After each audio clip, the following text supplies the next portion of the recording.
Hoy, akala mo ba pupunta ka dito sa aming bahay para mabuhay ng marangya? Isang maayos na handog ay hindi mo man lang maibigay. Tapos magpapakain ka pa dito. Bumalik ka na sa iyong butas at magluto ng pagkain para sa handaan bukas. Hindi namin pinaalagaan ang maparasito sa pamilyang ito. Nang unang gabi nga aming kasal, binuksan ng aking biyenang babae ang pintuan gamit ang kanyang sariling susi na ibinigay ng aking asawa at pumasok ng walang pahintulot. Pagkatapos, ay inihagis niya sa aking mukha ang basahan ng kusina na puno nga mantika at amoy pagkain. Habang tinitingnan ko ang kanyang mukha na walang hiya at walang respeto, hindi ako umiyak tulad ng magababay sa teleserye.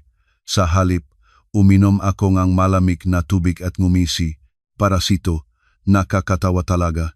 Hindi niya alam at malamang hindi niya malalaman kahit sa panaginip na ang townhouse sa Quezon City na nagkakahalaga ng 4 na milyong piso ang renta, pati na ang lahat ng pinakamahusay na kagamitan sa loob nito ay binili ko mismo gamit ang aking pinakhandang ipon bago kami kasal. Kung akala niya ay libre akong nakikinabang, ipakikilala ko sa kanya kung ano talaga ang kahulugan ng taong walang-wala.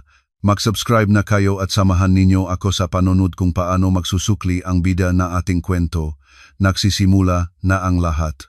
Ang mabigat na belong kasal ay nakpapaga pa rin ng aking likod nang marinig ko ang nakakakili na tunong pagbubukas ang pintuan. Ika-10 araw ng Oktubre, gabi na, at ang townhouse sa Quezon City na ito ay hindi paganap na mainit-init na karamdam pa rin akong ginaw. 20 minuto bago iyon, ang aking bagong asawa na si Marco Reyes ay nagbihis muli, nagsuot ng kurbata, at sinabi sa akin gamit ang parehong labi na walang humpay na nag-isinumpang ang pagmamahal sa akin sa simbahan kanina. Kakain lang ako arroz caldo kasama ang mga kaibigan para sa maliit na selebrasyon. Ikaw muna ang gumagayos gamit. Ayos lang iyon, no? Naniniwala ako sa kanya. Inayos ko pa ang kanyang kolar na natikwas sa hangin. Ngunit ngayon, isang malakas na klik ang tumunog at bumukas ng marahas ang mabigat na pinto. Ang malamig na hangin mula sa labas ay biglang pumuno sa sala at ang aking sutlang duster na kakabitin ko lang ay nanginig. Ang nagsuot ng mataas na takong at pumasok sa aking bagong tahanan ay walang iba kundi ang aking biyenang babae at ang kapatid na babae ni Marco, si Christine. Hindi sila nagsuot ng sinalas para sa mga bisita. Ang masapatos ng biyenan ko, puno nga alikabok mula sa labas, ay tumatapak ng walang kahiyang maingay sa kahoy na sahig na aking pinunasan kahapon ng may pagmamahal. Sinundan siya ni Christine ng malapit, hawak ang kalahating baso ng iced coffee. Ang mamata niya ay paaligid-aligid na tinitingnan ang bawat bagay sa sala parang radar. Ay nako, parang funeral parlor naman dito. Ang malakas at maasim na boses ng biyenan ko ay umalpas sa walang lamang sala. Hindi niya man lang ako tiningnan. Diretso siya sa sofa. Nagawa sa tunay. Nakatat na Italiano na nakakahalaga ng mahigit 100,000 piso. Hinipuan niya ang malambot na balat nito, pinilik ang labi ng may hindi pa kagustong-gustong kilos. Ito na ba ang iyong handog sa aking anak? Kayabang-kayabang ang mababaeng ngayon, akala ko pa naman maayos ka. Ano ba itong kulay ngang sofa? Malungkot, parang hindi bagong kasal. At yung ref na iyon nakita ko sa mall nun. Wala man lang dispenser ng yelo. Ganito mo binabalewala ang aming si Marco. Nakatayo ako sa dulong pasilyo patungo sa kwarto. Buong araw akong nakatayo sa heels para salubungin ang mga bisita at halos hindi na ako makatigil sa sakit. Ang aking makamay na kumapit sa pintuan ay kumupas sa puti, bumaha ang mga alaala. 3 buwan bago iyon, dala-dala ni Marco ang aking kamay sa isang mahal na Italianong restaurant sa Bonifacio Global City. Nakmamahal ang mata. Sinabi niya, Isabel, ordinaryong empleyado lang ako ng gobyerno. Wala akong maibigay sa iyo. Kung sasama ka lang sa akin, magiging pinakamasayang tao na ako sa mundong ito. Ngunit ngayon, ang kanyang ina ay nakatayo sa harap ng mga kasangkapang aking binili sa ilang daang gabi ngang gising at pagtatrabaho at sinasabi niya na hindi sapat ang aking handog. Nanay, Ang maito ay lahat ayon sa gusto ni Marco. Sinubukan kong sabihin ng may pagpipigil sa boses. Tumahimik ka. Biglang lumiko ang biyenan ko. Matalim at mapait ang mga mata niya habang tinitignan ako ng buong katawan. Lumapit siya sa akin nang halos magdikit ang aming mamukha. Ang dibdib niya ay humihingal ng mabilis, parang nakasala akong hindi mapapatawad. Huwag kang sumagot ng ganyan sa nakakatanda mo. Alam mo ba kung gaano ako kahiya sa harap ng mga kamag-anak? Nakpadala naman ang iba ng cash na libo-libo at kumpletong mahal na bedset at silverware pa. Ikaw, ilang libong piso lang ang iyong pinadala, gayang mahirap. Nagsalita si Christine, hinitit ang kanyang iced coffee ng malakas. Tumunog ang yelo sa loop ng baso. Sabi ko na nga ba, Ate Isabel, empleyadong gobyerno ang kuya ko, iron rice bowl iyon. Ikaw, private company ka. Anumang oras maari kang matanggal, dapat maging magpasalamat ka na pinili ka pa rin ng kuya ko. Hindi ka nagpadala ngang maayos na handog, talagang walang respeto. Huminto ang aking pahinga. Nagdilim at nasunog ang loop ko sabay na naging yelo. Private company, dapat magpasalamat. Ang aking taunang sahot ay 3 beses na mas mataas kaysa kay Marco. Para protektahan ang kanyang maliit na pagpapahalaga sa sarili, lagi na akong ang nagbabayad sa mga dati namin. Pinili ko pa ang pinakasimpleng singsing sa lahat ng makikita sa alahas na tindahan. At ngayon, bago pa ako makabawi sa kawalang katwirang ito, may dumating na amoy mantika at nakakasukang bagay na humaba sa hangin at tumabok sa aking mukha. Basahan ito, mada, luma, punong-punong ang mantika at tira-tirang ulam mula sa hindi ko alam kung ilang beses na ginamit. Dahan-dahang dumana ang mainit na tubig mantika sa aking kaliwang pisngi. Sinasamahan ang aking paginog na makeup na ginawa ng profesional na artist ngayong umaga at bumagsak sa aking puting kashmire na damit na giwan ng maruming dumi. Natahimik ang buong mundo. Narinig ko lang ang patak ng basahan at ang kabog ng aking puso. Bumaba ka at magtrabaho. Huwag kang umiyak diyan. Bukas ngang maaga pumunta ka sa palengke at bumili ng 10 ulong ang repolyo. Malapit ng magdal, hindi patapos ang atsara namin. Bukas ng hapon darating ang 20 tao mula sa aming pamilya dito para kumain bago sila dumating. Asine-asinin mo na ang lahat na iyon. Hindi kami nagpapanatili ng taong walang silbi. 10 ulong repolyo para sa isang bagong kasal na babae na hindi paman nakakainon ng mainit na tubig upong nakabaluktot sa malamig na sahig para magasin ng repolyo at magluto ng pagkain para sa 20 tao. Hindi ito pagsubok.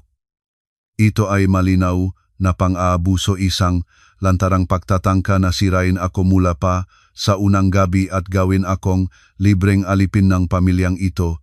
Dahan-dahan kong inangat ang kamay at tinanggal ang nakakadiring basahan mula sa aking mukha. Ang magaspang na tela ay nagpainit ng aking balat habang inilalayo. Sa sandaling nakita ko ang mukha ng biyenan ko, punong galit at kayabangan. Lahat ng aking pinagtimpirang galit sa manglup at put ay biglang nagelo sa katinding lamig. Nanay, ang aking boses sa walang lamang pasilyo ay kalmado kahit ako mismo ay nagulat. Sinabi ba ninyong mas magaling si Marco kaysa sa akin, na siya ang gumagawang sakripisyo? O naman, inangat ng biyenan ko ang kanyang baba ng may kayabangan, itinutok ang kanyang ilong sa akin. Ang aming Marco ay nag-isa na naghanap ng pabahay para sa inyo, 4 milyong piso ang renta, hiniram niya sa bangko para sa inyo. Alam mo kung gaano kabigat ang utang na iyon, at dahil diyan ay nais lang namin na magasin kang repolyo sa magandang bahay na ito. Bakit hindi mo kaya? 4 milyong piso, hiniram niya. Itong maasalitang ito ay gumapas sa aking isipan tulad ng kalawanging lagari. Isinara ko ang mga mata.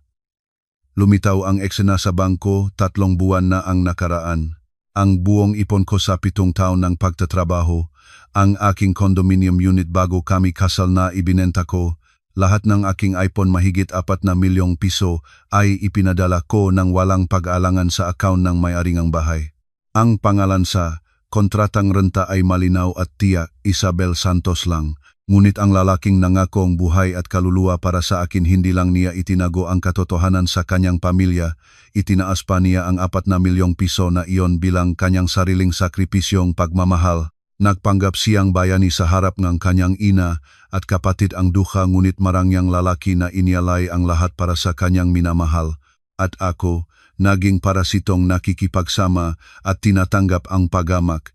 Kahanga-hanga ka, Marco Reyes, talagang magaling na kawaning gobyerno ka. Hindi ako sumiga, hindi ako umiyak tulad ng bida sa teleserye.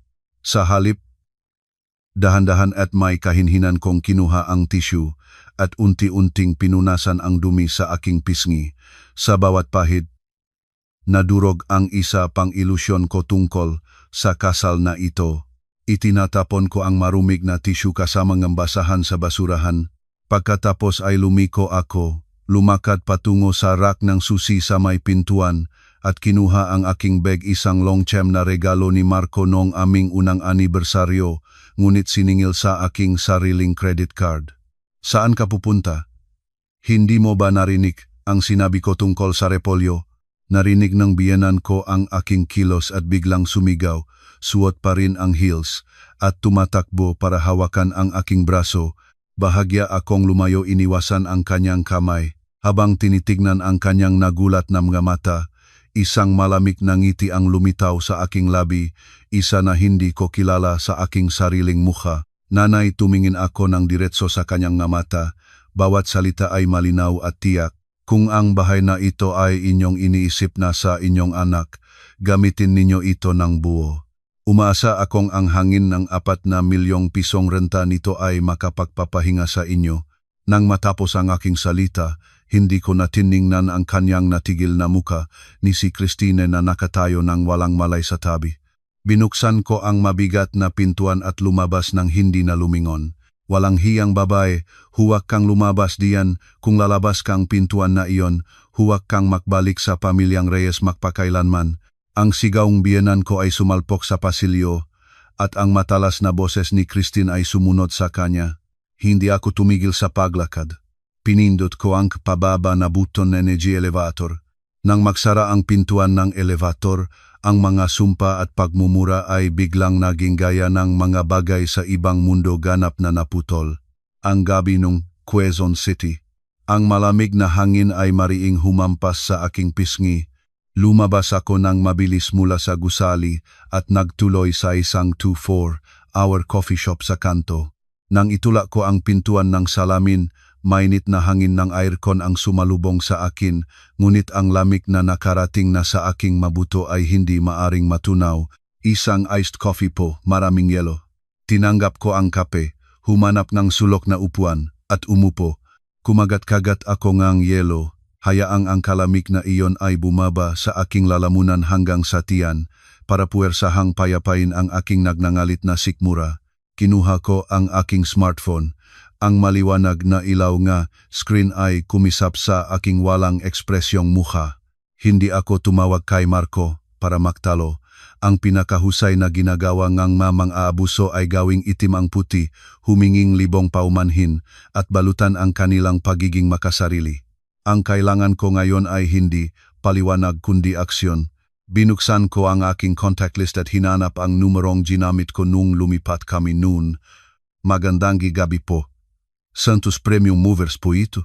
Ang maayos na boses mula sa kabilang linya ay marinig kong sumagot at ang aking boses ay kalmado gaya ng nagtatanong tungkol sa panahon bukas.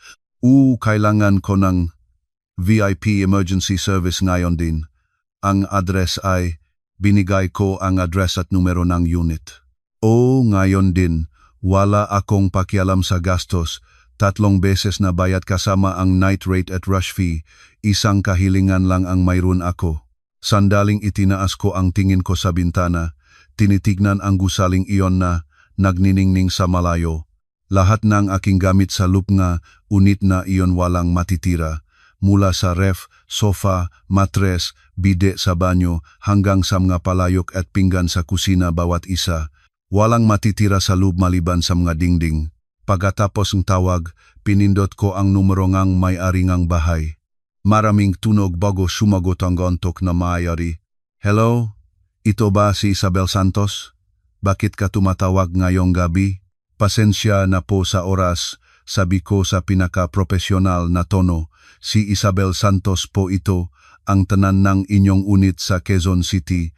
Dahil sa personal na dahilan, opisyal kong ipinapaalam ang pakanselang kontrata simula ngayong oras. Ang kontrata ay nasa aking pangalan lamang. Ang multa ay ibawas na lang sa deposito. Ang natitirang 4 na milyong piso ay ibalik ninyo sa aking account sa loob ng takdang panahon ayon sa batas. Ang may-ari nagising bigla ay walang tigil na nagtanong. Mayos kong sinabi ang aking kahilingan. Sinabi na magpapadala ako ang opisyal na sulat bukas ng umaga at nagpaalam. Pagkatapos ng lahat ng ito, sumandal ako sa upuan at huminga ng malalim. Sa oras na iyon nagpadala ng notification ng aking smartphone. Maraming transaction alerts ang sunod-sunod na dumating. Ang malalaking halaga. Alam ko nang si Christine gamit ang aking credit card na nakakonekta sa account ni Marco ay bibili sa mall ngayong gabi bilang paghihiganti. Sige, bumili ka pa. Bilhin mo lahat ng gusto mo. Ang bawat sentavo na iyong gastusin ang gayon ay magiging lubid na magpupigil sa inyong league bukas. 2:00 ng madaling araw, 3 malalaking truck ng movers ang tahimik na huminto sa ilalim ng gusali. Isang malaking crane truck ang dahan-dahang umakyat sa dilim at tumpa na dumaong sa balcony ng aming unit sa ika-6 na palapag. Dahil malinaw na tenant ako at hawak ko ang lahat ng resibo ng bawat kasangkapan at kagamitan, sinuri nga manggagawa ang aking ID at madokumento, at pagkatapos ay nagsimulang galaw ang lahat ng may kahusayan. Tulad ng masundalo, gumalaw sila ng makakasama. Ang sofa na katatat na Italiano ay nakabalot ng proteksyon sa loob ng ilang minuto. Ang ref ay maingat na inihiwalay. Kahit ang mga kurtina na nakakahalagang mahigit 20,000 piso ay isa-isang tinanggal. Nakaupo ako sa coffee shop at pinanonood ang lahat sa pamamagitan ng aking smart home app. Sa screen, ang punong gamit na kwarto ay dahan-dahang naging walang laman. Ang mainit at magandang bagong tahanan ay, sa loob lang ng 2 oras ay, ninakaw ang lahat nitong buhay at kulay. Puting-puting dingding na may bakas ng mga larawan. Walang buhok, walang alikabok sa sahig. Nang lumabas na ang huling manggagawa matapos tanggalin ang bidet sa banyo, pinindot ko ang remote control button sa app. Nais ba ninyong baguhin ang password ng pintuan? Nang walang pag-alangan, pinindot ko ang confirm at naglagay ng bagong kombinasyon ng numero na wala kahit anong kaunayan kay Marco Reyes. 4:00 ng madaling araw, isang 5-star hotel sa Makati. Sa mainit na shower ay hinugasan ko ang nakakasukang amoy ng basahan mula sa aking katawan. Nagbihis ako ang malambot na robeng hotel, nagbuhos ang malamig na tubig na punong yelo at komportableng umupo sa sofa. Sa malaking TV sa dingding, pinalabas ko ang live feed ng maliit na home camera na nakalagay sa may pintuan ng aming unit. 5:15. Ding! Bumukas ang pintuan ng elevator.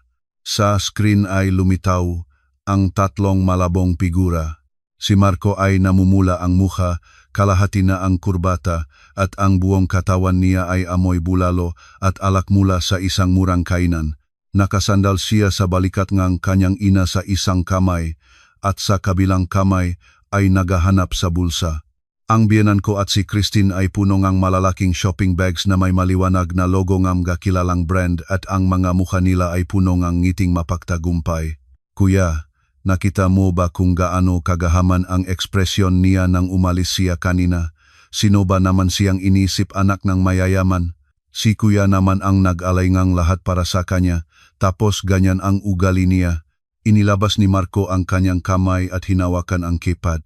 Maingat niyang pinilit ang numerong kapanganakan ng kanyang ina. Babe. Isang matalim na error sound. Kumiskis ang pulang ilaw sa madilim na pasilyo. Natigil si Marco. Nag-isip siya na maling numero ang napindot dahil sa alak, kaya huminga siya ng malalim at maingat na pinindot ulit. Isang numero sa bawat oras. Ganun pa rin ang error sound. Bakit ganyan yan? Sira ba ang pintuan? Ang biyenan ko ay lumapit na may inis. Nalimutan mo ba ang password? Kaarawan ko daw yun, diba? Hindi yun, si Marco ay medyo nagising na at simulan nansi. Kenching, kanda, pindutin ng paulit-ulit ang lahat ng kombinasyong naisip niya. Kaarawan niya, kaarawan niya. Araw ngang kanilang unang date. Lahat ng pinindot niya ay walang katuturan, paulit-ulit na error. Binagong-gago niyan ang password, diba? Sa wakas, naunawa ang si Marco ay biglang namula ng higit pa sa kanyang dating mukha. Ang kanyang paa ay bumaksak nang malakas sa pintuan, ang buong pasilyo ay yumanik sa malakas na tunog. Buksan mo, Isabel, buksan mo agad ang pintuan. Napakalakas mong loob, ito ang aking bahay. Bukas ang password ko sa sarili kong bahay. Alam mong mayroon kang kakawin bukas, makaplay ka, nakdiborsyo. Maksisisi ka. Sa labas ng pintuan, ang kanyang masigaw ay gaya ngayop na nawalan ng isip. Kuya, tumigil ka na, malalaman ng kapitbahay. Hinawakan ni Christine ng may takot ang kanyang damit. Anong matatakutan ko doon? Ito ang aking bahay. Itinapon ni Marco ang kamay ng kanyang kapatid at sumigaw sa kanyang ina. Nanay, sandali lang. Tatawag akong locksmith ngayon, bubuksan ko ang butas ng pintuan na ito at ilalabas ko ang babaeng iyon para lumuhod sa harap mo. 20 minuto pagkatapos, isang antok pa ring locksmith ang dumating na may gamit. Kinuha niya ang malaking bayat sa gabi, sinuri ang ID ni Marco at inilabas ang electric drill, sinayang ang mamahaling pintuan. Ang maingay na pagkasirang kandado ay pumunit sa katahimikan ng pasilyo. Marahas na binuksan ni Marco ang pintuan at tumalon papasok nang hindi man lang naksuot ng sinelas. Isabel Santos, mag-impake ka na ng gamit, at biglang natahimik ang kanyang sigaw. Sa TV screen, sa pamamagitan ng maliit na backup camera na natira sa sulok ng sala, malinaw ko silang nakita, tatlo sa kanila, nagyayelong katulad ng mga estatwa sa pintuan. Wala na ang maliwanag na sala. Wala na ang malambot na sofa na katad. Wala ang malaking ref. Kahit ang mga kurtina sa bintana ay wala na, ang bukas na bintana ay nagpapasok ng liwanag ng pasilyo na nag-ilawan sa sala na parang isang bagong gusali na hindi pa nitatapusin. Walang laman, tahimik at walang buhay. Ang gisapatos ni Marco ay dumapos sa hubad na saig, gumagawa ng walang laman na tunog na hezonanchi. Nakatayo siya nang hindi gumagala. Nakatingin sa puting dingding kung saan dati nakabitin ang malaking TV. Doon ngayon ay isang socket lang ang natira. Anong nangyari dito? Ang shopping bag ng biyenan ko ay tumalon mula sa kanyang kamay at bumaksak sa sahig. Pumasok siya ng dahan-dahan sa sala, paaligid-aligid tumingin. Saan ang makasangkapan? Saan ang ref? Ang aming sofa na nakakahalaga ng 150,000. Ang boses ng biyenan ko ay nanginig, at sa lalong madaling panahon ay naging isang maingay na sigaw. Diyos ko po, ninakaw tayo, ninakaw ang aming bahay. Marco, tawagan ang pulis, tawagan na ang pulis. Siguradong ginawang babaeng iyon, ninakaw niya ang lahat ng aming gamit. Ang biyenan ko, nawalan ng lakas sa mga hita, ay bumaksak ng malakas sa malamig na semento at nilampasan ng 2 kamay ang sahig, sumisigaw ng tumitili. Si Marco, ganap nang nagising mula sa alak, ay namutla ang mukha, agad na kinuha ang smartphone at tinawagan ang pulis. Hello, pulis po, ninakaw ang aming bahay, ninakaw ang lahat ng gamit namin. Ang address ay yung babae, kinuha niya lahat ng aking ari-arian, pakihuli siya. 15 minuto pagkatapos, dumating ang 2 pulis. Komportable akong bago nakposisyon sa sofa ng hotel at bahagyang itinaas ang volume ng TV.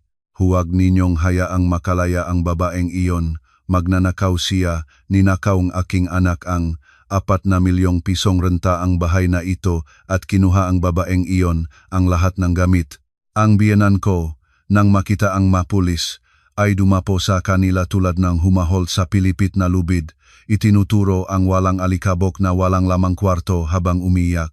Ang batang pulis ay tumingin sa paligid ng may kunot na ang walang lamang kwarto ay halos maaliwalas na malinis, pagkatapos ay tumingin kay Marco. Ginoong Reyes, ito ba talaga ay isang kasong ang pagnanakaw? Kung kinuhang asawa ninyo ang magagamit mula sa kanilang sariling bahay, ito ay isang civil matter o usapin ng pamilya, karaniwan ay hindi. Ito criminal theft. Ano ang civil matter? Ang lahat ng gamit na iyon ay binili ko. Ang 4 na milyong piso na renta na apartment na ito ay pera ko lahat. Si Marco ay nagtaas ng boses ng may kahihiyang nagtatangkang itago ang malaking takot sa loop niya. Sa oras na iyon, ang smartphone ko sa ibabaw ng coffee table ng hotel ay biglang nagliwanag.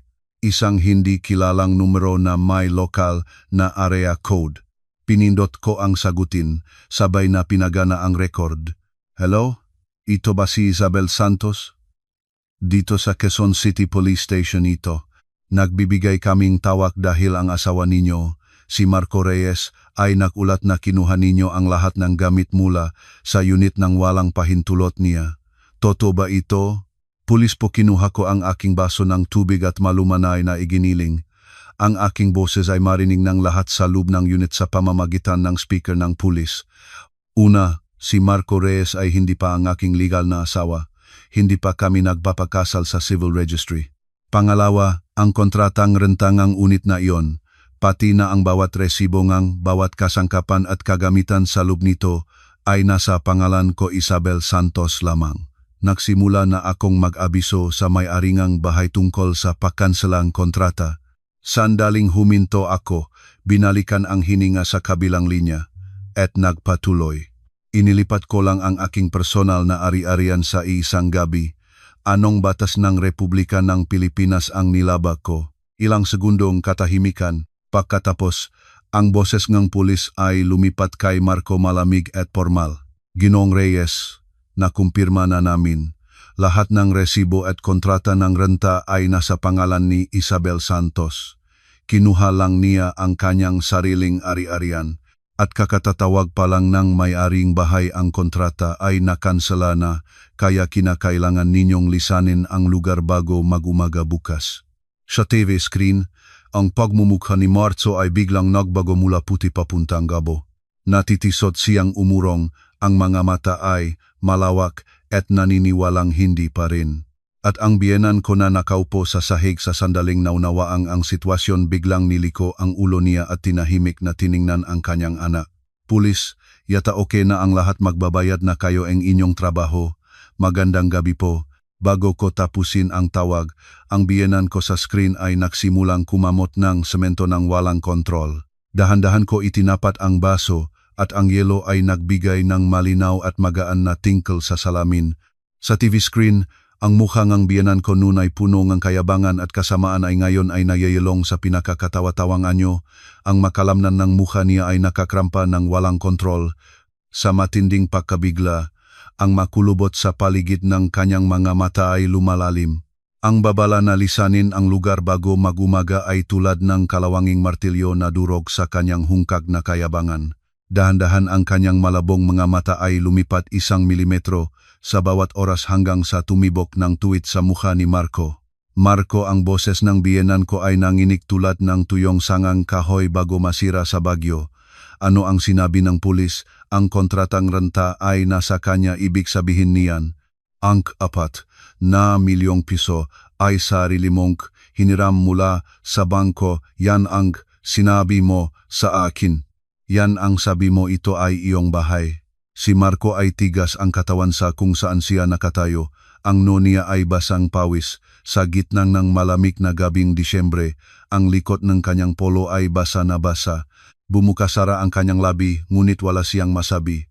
Nang madurog ang kasinungalingan, wala nang natirang hiya, puro kapahamakan na lang. Ang tingin ng biyenan ko ay dahan-dahan na bumaba hanggang sa natigilan sa kamay ni Christine.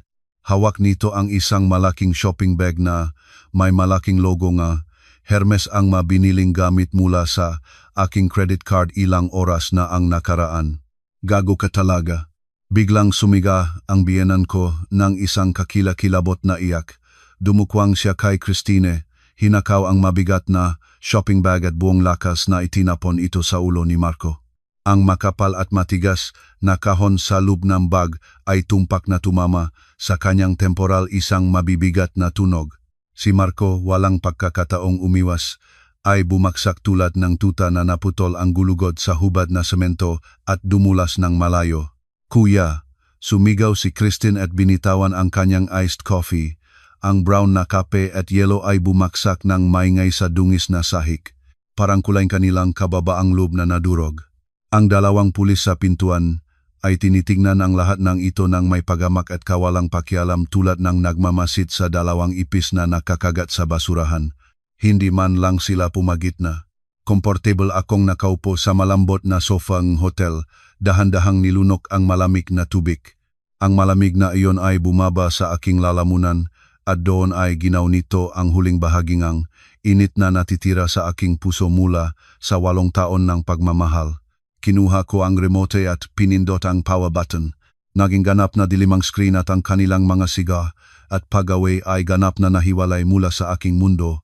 Kinabukasan, ang langit ng Maynila ay parang natatakpan ng makapal na ulap walang sinag ng araw. Ang smartphone ko sa ibaba ng bedside table ay nag-vibrate ng maingay. Si Marco Reyes ang pangalan sa screen. Hindi ko agad sinagot. Tahimik lang akong nakaupo sa gilid ng kama. Pinanonood ang phone na dahan-dahang gumagalaw sa makinang na ibabaw ng mesa habang nagtatampok ng malakas na vibration sa malawak na suite. Isang beses, 2, 3 tumigil ang vibration at pagkatapos ng 2 segundo ay muling nagsimula ng tulad ng baliw. Iniunat ko ang kamay ko. Ang madulo ang aking nga daliri dahil sa pagod ng gabi ay namuti. Muna ko pinindot ang record button kumpirmahin ang pula na tuldok na kumikisap sa regular na agwat bago maingat na i-swipe ang sagot at i-switch sa speaker. Hindi ako naksalita. Nakinig lang ako. Isabel, nasaan ka? Nakatanggap ka ng tawag diba? Ang boses mula sa kabilang linya ay paos, nanginginig, at punong artipisyal na kababaang loob at pakikiusap. Ibang tao, nasidya, mula sa nagmamajabang na empleyado NG gobyerno na pinagmamalaki NG miga kamag-anak sa kasal kagabi. Nanatili akong tahimik. Mahal ko, mag-usap tayo ng mahinahon. Alam ko galit ka, pero alam mo naman ang ugali ng aking ina walang pinag-aral, probinsyana, medyo lumang pag-isip. Anong mapapala natin sa pakikipag-away sa matanda? Kinuha mo ang lahat ng gamit sa bahay at lumabas ka alam ngang buong kapitbahayan ngayon. Nilunok niya ang laway, pagkatapos ay nagpatuloy sa tono na sa tingin niya ay nakakaantik. Isabel, kumilos kita ng ganyan para protektahan ang iyong dangal. Isipin mo kung malalaman ng aking pamilya na ikaw ang nagbayad ng 4 na milyon, ano ang isipin nila sa iyo? Magsasabi silang matapang na babae ka na naagaw ang kapangyarihan ng asawa. Sinabi ko sa kanilang ako ang nagbayad para mabigyan ga dignidad ang ating relasyon. Ibalik mo ang magagamit. Kapag umuwi ka, palaluhuin ko ang aking ina at ipapaupo siya at hihilingin ko sa kanya na huminging ang tawad sa harap mo. Sapat na yan diba para maprotektahan ang iyong dangal. Lumitaw ang isang ngiti sa sulok ng aking labi. At sa oras na iyon, tulad ng isang nasirang pinto na marahas na nabuksan, nagbuhos ang lahat ng alaala. 2 taon na ang nakaraan. Nang nayangat ako bilang senior data analyst, dinala ko ang aking bagong business card at gustong mag-celebrate ngunit ang mukha ni Marco nang makita ang numero ng aking bagong sahod ay biglang naging madilim. Nang gabing iyon sa isang simpleng restaurant sa Katipunan habang iniinom ang beer, itinudla niya ang kanyang tinidor sa aking ilong at sinabi, Isabel, anong kwento ngang malaki kang kumita? Kung mataas ang kinikita ngang babae, masama yun para sa asawa sisirain nito ang ego ngang lalaki. Kapag nag-usap tayo sa harap ng aking mga kamag-anak, itatago mo ang iyong sahod. Huwag mong ikahiya ang aking trabaho bilang empleyado ng gobyerno maging mapagkumbabang asawa ka. Huwag magpakita ng kayabangan. Mula sa gabing iyon, para protektahan ang kanyang nababagsak na pagpapahalaga sa sarili bilang lalaki, lahat ng gastos sa dati ay ako ang nagbabayad. Ang kanyang barong ay gamit ang aking bonus. Kahit sa pagpreprepara na kasal, itinako ko ang aking balanse sa bangko para hindi siya minus. At ngayon ay may kapal parang sinasabi niya na ginawa niya ang lahat ng iyon para sa akin. Marso sa wakas ay nagbukas akong bibig. Ang aking boses sa malawak na kwartong hotel ay walang anumang emosyon kalmado tulad ng pagbabasa ng data report. Hindi tayo legal na mag-asawa. Hindi pa tayo nagparehistro sa civil registry. Batas-batas, perpektong estranyo tayo. At kahit sa de facto na basehan, nang ang basahan ay humampas sa aking mukha kagabi, ito ang kasal na yon ay ganap na natapos. Isabel, hindi mo maring. Ang kapatid mo ay gumamit ng aking credit card na nakakonekta sa account mo para bumili ng halos 200,000 piso sa mall kagabi. Walang awang pinutol ko ang kanyang boses. Kanina umaga, nakiusap na akong itigil ang transaksyon at i-freeze ang card sa bangko. Ang bawat salita ko ay tulad ng mahusay na scalpel na nagputol ng lahat ng kanyang rutan pagtakas. At ang para maprotektahan ang iyong dangal na dahilan mo itago mo mabutian, gamitin mo yun sa harap ng hukom, abangan mo ang summons mula sa korte. Pagkatapos ng aking mga salita, hindi ko siya binigyan ng pagkakataon na magsalita pa pinindot ko ang end call button. Isa-isa kong hinarangan ang kanyang numero, ang numero ng kanyang ina at ang numero ni Christine. Sa wakas, naging tahimik ang mundo. Hapon ng araw na iyon, isang kilalang law firm sa Ayala Avenue, Makati. Nakaupo ako sa VIP lounge ang isang firm na dalubhasa sa family law at civil cases. Ang bangungang sariwang kapa at natatanging amoyng premium na leather sofa ay lumulutang sa hangin. Sa labas, ang unang ulan ng Disyembre ay walang awang bumubuksok sa malaking bintana. Sa harap ko ay nakaupo si Abogado Ana Reyes, kilala sa buong industriya bilang walang luha at walang awa pagdating sa ganitong kaso. Itinulak niya ang kanyang ginturimot na salamin at maingat na pinag-aralan ang makapal na bunton ng mga dokumento. Isabel, ang maebidensyang dala ninyo ay perpekto. Ang abogado ay tumingin sa akin at ngumiti ng propesyonal at malamig. Ang kanyang mamahaba at eleganteng daliri ay dahan-dahang humipo sa kontratang renta, sa makapal na bank statement at sa mga recording na aking kinuha ngayong umaga. Si Marco Reyes ay hindi lang nagtatago ang kanyang napakasama na sitwasyon sa pananalapi bago ang kasal, nanlinlang pa siya tungkol sa pinakmulan ng pondo para sa renta at mayroon pa siyang milyon-milyong piso ng credit card revolving debt na hindi niya sinabi. Sa ilalim ng batas ng Pilipinas, ito ay isang napakaseryosong fraudulent marriage. Ang boses ng abogado ay may kasamang isang gurian na kilig na narorumbago mahuli enega isang mapaglayon na mangganggaso. Dagdag pa rito ang aktwal na insulto at pisikal na pang-aabusong pamiyang kabilang panig sa inyo at ang pagtatagong ari-arian sa panahon ninyong de facto na relasyon. Hindi lang namin pababalikin ang bawat sentimo ng inyong pera, ipaparamdam namin sa kanila ang masakit na damages. Hindi ko na kailangan ng malaking damages. Sumandal ako sa upuan, itinapat ang dalawang kamay sa makasalubong na posisyon at tumingin ng diretso sa abogado. Ang gusto ko ay tiyak na suntok. Ang tinapay na iyon na ipinagmamalaki niya ang kanyang iron rice bowl, gawin ninyong lubit na siya mismong magtatali sa kanyang sariling lig. Ang abogado ay malakas na tumawa, isang tawa ang isang taong nakita na ang huling sitwasyon ng kanilang biktima bago sila mahuli.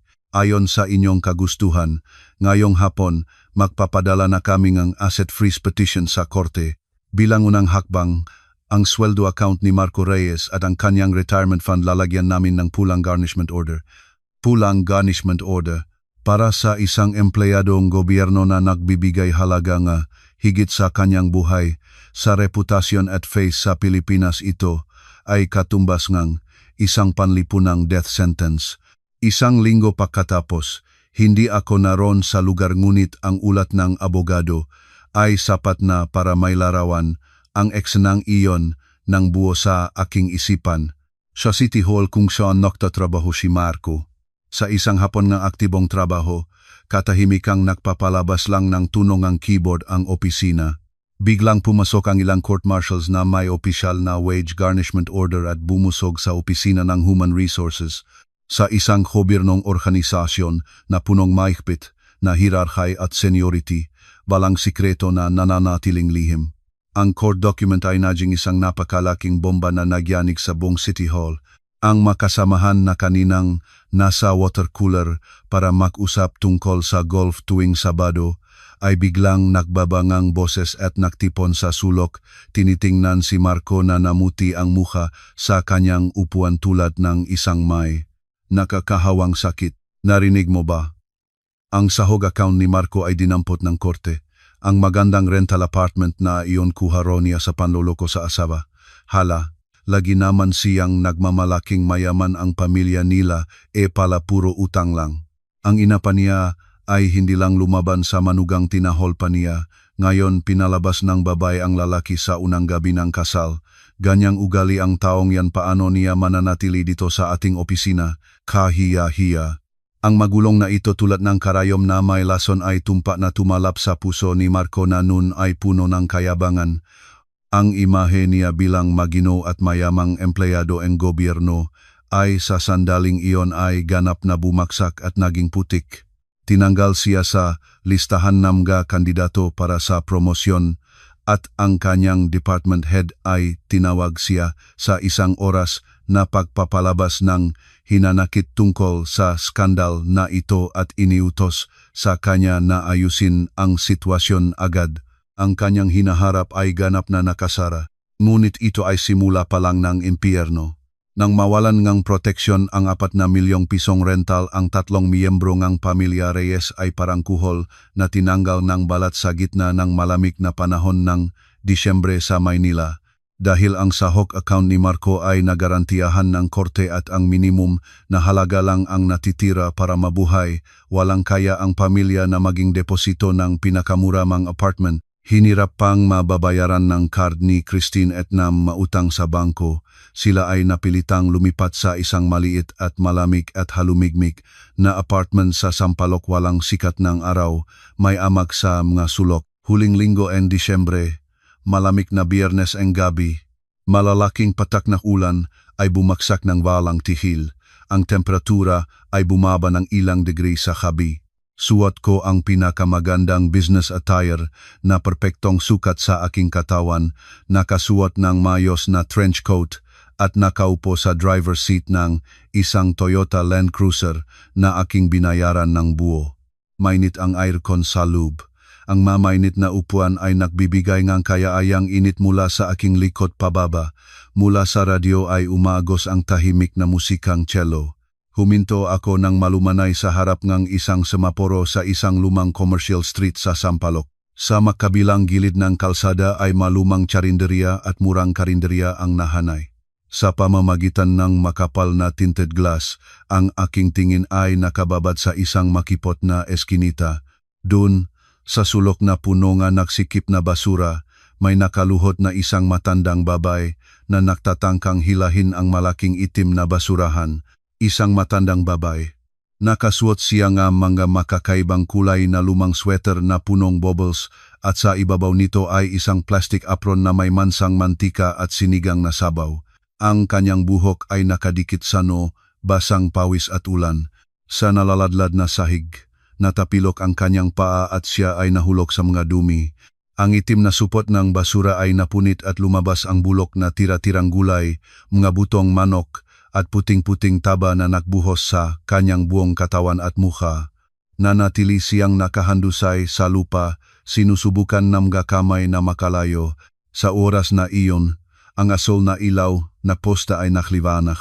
Iyon ang aking biyenan. Ang babaeng nun ay mayabang na pumunta sa aking apartment na may matataas na takong, nakokomento sa kulay ng aming sofa na malungkot, at naghagis ng marumig na basahan sa aking mukha at nagutos sa akin na mag-asin ng 10 ulo ng repolyo. Ngayon, ang kanyang dalawang kamay ay namamantal at pula at namamaga at punit-punit mula sa mahabang panahon ng pahugas ng magapinggan sa malamig na tubig ng tsarinderya sa likod. Ang kanyang pera na ginastos ng walang kahiyang kalayaan kasama ang ibinayad para sa mga credit card ni Christine ay nagresulta sa araw-araw na 10 oras ng pakukusot ng mga pinggan para mabayaran ang mautang. Hoy, matanda, ang isang basurahan lang ay ilang oras na. Pumasok ka na at hugasan na ang mga plato. Gusto mong mapalayas.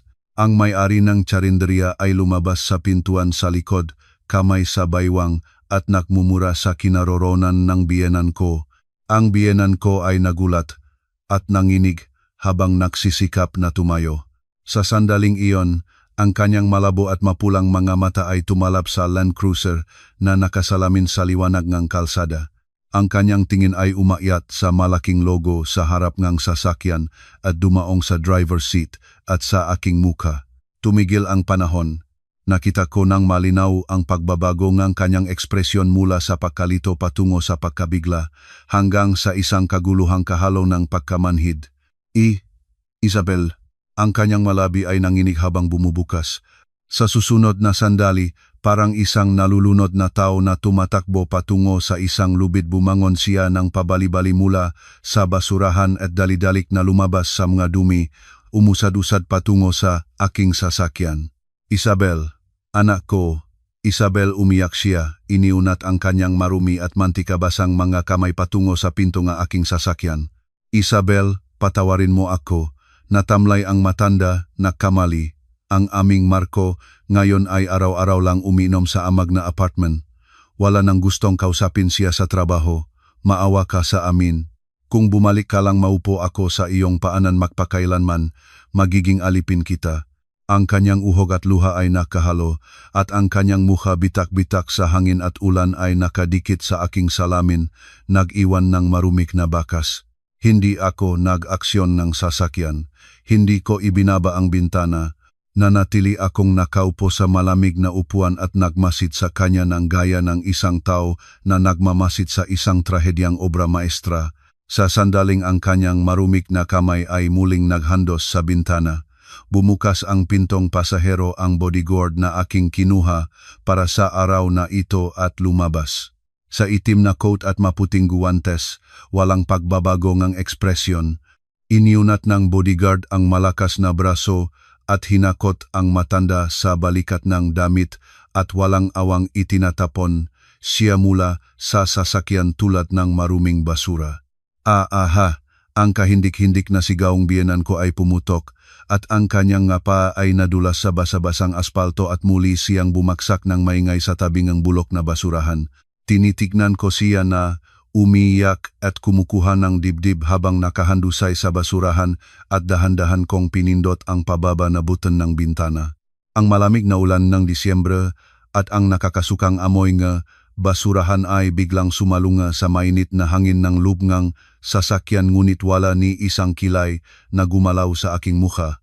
Eleganteng inilagay ang siko ko sa gilid ng bintana, bahagyang tinalikod ang ulo, at tiningnan siya ng mataas mula sa itaas.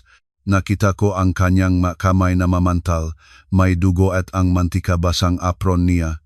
Dahan-dahan akong ngumiti perpekto at walang kapintasan habang nagmamasid sa kanya ng tulad ng isang prinsesa na nagmamasid sa isang serbidora. Nanay, ang aking boses ay malambot at mainit tulad ng hangin ng Abril, ngunit sa ilalim nito ay isang matalas na talim na nakabalot. Bakit nakaupo ka sa basurahan habang umuulan ng ganito? Nagtatrabaho ng iyan ang may-ari ng tsarinderya at nagbabantay pa siya sa inyo. Ang biyenan ko ay nanginik ng buong katawan, itinaas ang ulo. Hindi siya nakahanap ng kahit isang bahagi ng pagmamahal sa aking kahusay na pinahandang mukha at nang mawala ang kanyang pag-asa, ang kanyang malabi ay nanginig ng labis. Isabel, maawa ka sa amin. Bumalik ka na. Lumalim pa ang ngiti ko sa labi. Tiningnan ko ang kanyang mamata ng diretso at bawat salita ay malinaw na sinabi, tiyak na binawi ang kanyang sariling mga salita na noong una ay isinumpa niya sa akin. Nanay, magtrabaho po kayo ng mabuti. Sa mundong ito, walang lugar para sa mga taong walang silbi na kumakain ng libre. Sa oras na matapos ang aking salita, inalis ko ang tingin sa kanyang mukha na naging puti sa pagkabigla at agad na pinindot ang button ng bintana. Ang tinted glass ay dahan-dahang umakyat, inilayo ang kanyang kahindik-hindik na pag-iyak, ang nagpapatay na hangin ng ulan, ang nakakasukang amoy ng basurahan at ang 8 taon ng nakakasukang nakaraan ganap at magpakailanman mula sa aking mundo. Ang semaporo sa harap ay naging berde. Inaksyon ko ang sasakyan. Ang malakas na makina ay nagbigay ng mababang malalim na tunog. Ang itim na Land Cruiser ay dahan-dahan at eleganteng lumipas sa malamig na ulan ng Disyembre.